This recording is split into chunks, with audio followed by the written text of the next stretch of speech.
World's first doorstep electric vehicle charging service launched in India. Hopcharge, modern EV charging solution. Gurgaon-based EV charging startup Hopcharge has launched its on-demand doorstep fast charging service.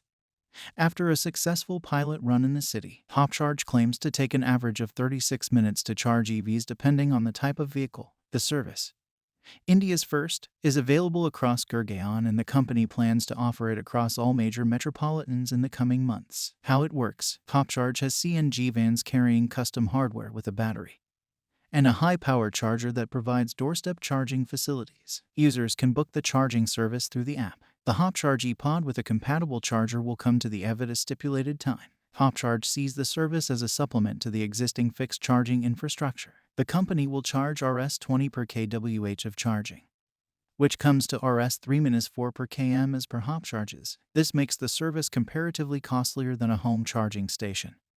But the added convenience and the on-demand service sets it apart from the charging stations. The company also claims that its patented technology ensures a healthy battery life of EVs. Hopcharge offers various ad hoc and subscription models like Hopcharge X or Hopcharge Expresso. Consumers can choose from these subscription models as per their charging needs and book the services.